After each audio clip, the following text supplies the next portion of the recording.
అదే భగవద్గీతలో చెబుతాడు, తస్మాత్ సర్వేషు కాలేషు మా మనుస్మర యుధ్యచ 8వ అధ్యాయంలో చెబుతాడు. అక్షర పరబ్రహ్మయోగంలో పరమాత్మ ఎప్పుడూ జీవితం అంతా నన్ను స్మరిస్తూ ఉండు, యుద్ధం చేస్తూ ఉండు. యుద్ధం అంటే దెబ్బలాట కాదు, జీవితంలో పనులన్నీ ఉంటాయి కదా, ఇవన్నీ పోరాటాలే, చేస్తూనే ఉండు, కానీ నన్ను స్మరించడం మానకు. స్మరిస్తూ ఉండు, యుద్ధం చేస్తూ ఉండు, అర్జున నువ్వే గెలుస్తావు అన్నాడు. అలాగే మనం కూడా జీవితంలో ప్రయత్నం చేస్తూనే ఉండాలి. ప్రయత్నం ఫలించట్లేదంటే ప్రార్థన చేస్తూనే ఉండాలి. ఏ రకంగా చేయాలి ప్రార్థన? లోపలనేదో నేనని భడుక్కున బయటకు దొర్లుచుండే, లోపలనేదో నేనని భడుక్కున బయటకు దొర్లుచుండే, లోపల ఏదియో అది కురూపము కాదది నేనటంచు దృగ్దీపముగా వచించును.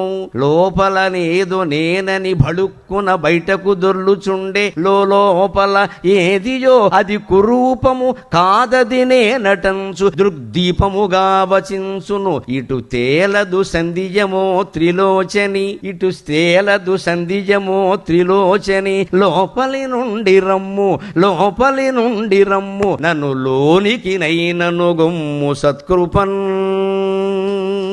లోపల ఏదో నేను నేను అనగానే స్ఫురిస్తుందమ్మా. దాని పేరు గరికిపాటి నరసింహరావుట, అది మొగాట్ట, దానికో కులం ఉందిట, దానికో ప్రాంతం ఉందిట, ఇది నేనేనా అని అమ్మవారిని అడుగుతూ ఉండగానే లోపల ఇంకోటి, అది కాదు, అది కాదు, ఆత్మకి పేరు ఉండదు, ఆత్మకి రూపం ఉండదు, ఆత్మకి పుంస్త్వం ఉండదు, ఆత్మకి స్త్రీత్వం ఉండదు, ఆత్మ ఉత్తర దిక్కులో ఉండదు, దక్షిణ దిక్కులో ఉండదు, అన్ని దిక్కులను వ్యాపించింది అదే. పురస్తాత్ స పశ్చాత్, స పశ్చాత్ స పురస్తాత్ స ఊర్ధ్వస్తాత్ స ఏవ అధస్తాత్ స ఉత్తరతః స దక్షిణతః స ఏవేదం సర్వం అని వేదం చెబుతాం స్పష్టంగా. దిక్కులు ఉండవయ్యా, పేర్లు ఉండవయ్యా, ఏదో నేను నేను అంటున్నా, దానికో పేరు, రూపం, కులం, మతం ఇవన్నీ తోస్తున్నాయంటే అది దొంగ నేను, అది అసలైన నేను కాదు.